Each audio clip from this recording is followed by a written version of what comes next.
Did you ever have an imaginary friend when you were a kid? I did.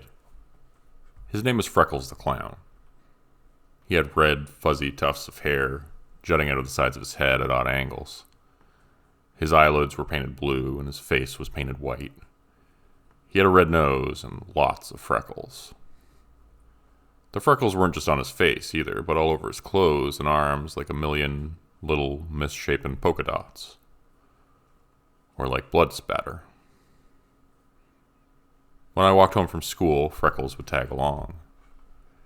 I didn't have many friends, only one or two, and they had their own friends who they spent most of their time with. So I was left alone with Freckles.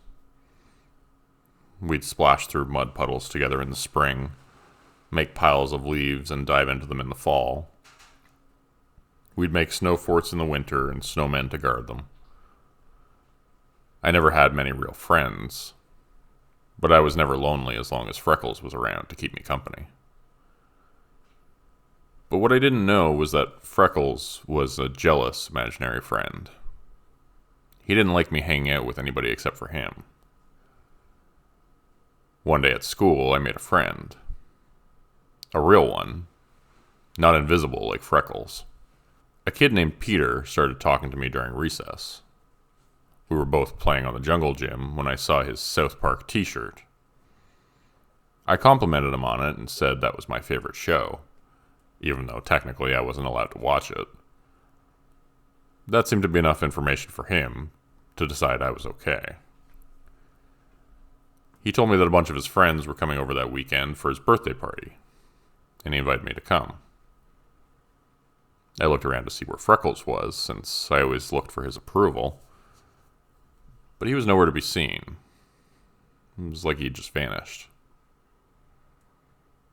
I told Peter I'd be happy to go to his birthday party. He gave me his address and told me to be there Saturday around noon. An extra invitation was in his backpack, and he gave it to me at the end of the day, hastily filled out with my name. Misspelled, but that was okay.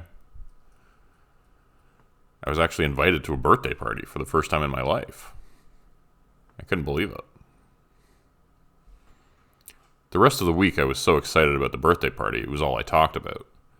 To my parents, my teachers, to everybody willing to listen. Freckles seemed like he was mad at me, though. He didn't want to talk about the birthday party. Didn't even want to hear about it. Eventually he seemed to come around, though. By Friday night, Freckles was as excited as I was. But not for the same reasons.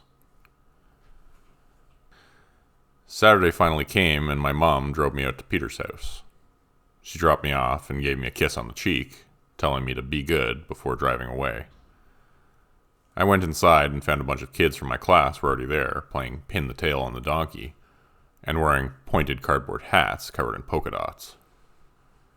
"Hey, look who's here," Peter said when I got inside. He introduced me to all of his other friends, who pretended to meet me for the first time. It was weird because I had seen them all in school for years, but they acted like I was new to the neighborhood or something. It didn't bother me, though. I was just excited to be included for once. "Did you bring a jacket?" Peter asked. "We're going to go out in the forest and play paintball with slingshots."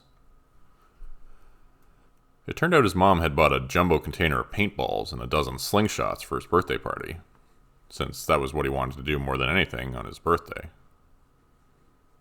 I had indeed brought a jacket along with me and put it on after we'd eaten lunch. I was stuffed from the kid-friendly spread consisting of pizza, Pepsi, and ice cream cake. The 10 of us went outside and made our way to the nearby forest. It's funny, these days stuff like that would probably never fly. Giving kids slingshots and projectiles and sending them out into the forest to have fun. But that's how it was back then. Nobody really thought anything of it. We all split up for the free-for-all match and agreed we would meet up again where we started at the entrance to the forest once an hour had passed. The ground was muddy and fallen leaves covered the forest floor as I walked around by myself, no longer feeling so lonely. Everyone had scattered throughout the forest. Strangely, I didn't see anyone for a while. Even Freckles had disappeared on me. I wonder if maybe he was mad and I was making new friends. But he had seemed excited about the party the day before. Didn't make sense. The whole hour went by and nobody shot a single paintball, as far as I could tell. There were no joyous yells or playful insults ringing through the trees. It was dead silent, in fact. As if even the birds had become mute or had fled the woods entirely. Silence permeated everything, and the sounds of my boots crunching through the leaves was all I could hear. A full hour had passed, so I went uneasily back to the forest entrance, unsure what I would find there. Part of me thought maybe everyone had ditched me and went for the hills, realizing how much of a loser I actually was. Nobody was at the forest entrance, though. All the kids were still out there somewhere, roaming the woods. My unease growing more and more with each step, I started to search for them. I didn't know why, but a knot of worry was growing steadily in my belly, growing larger and heavier by the second. It took a while to find them. They were all together, so that made it easier. I was drawn in by the sound of someone chewing something stringy and wet like an animal. The sounds of teeth snapping cartilage and chewing gristle became even clearer as I drew near. Freckles was crouched and perched on a log like a wild primate. He was covered in blood and stripping the flesh from a piece of bone with his teeth and licking his lips when he saw me. An overjoyed giggle poured out of him. Around him were the corpses of my new friends. Bloody, ragged, ripped flesh hung from their bones in places where he had taken big bites.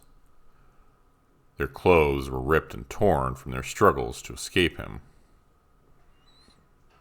"You were right," he announced when he saw me.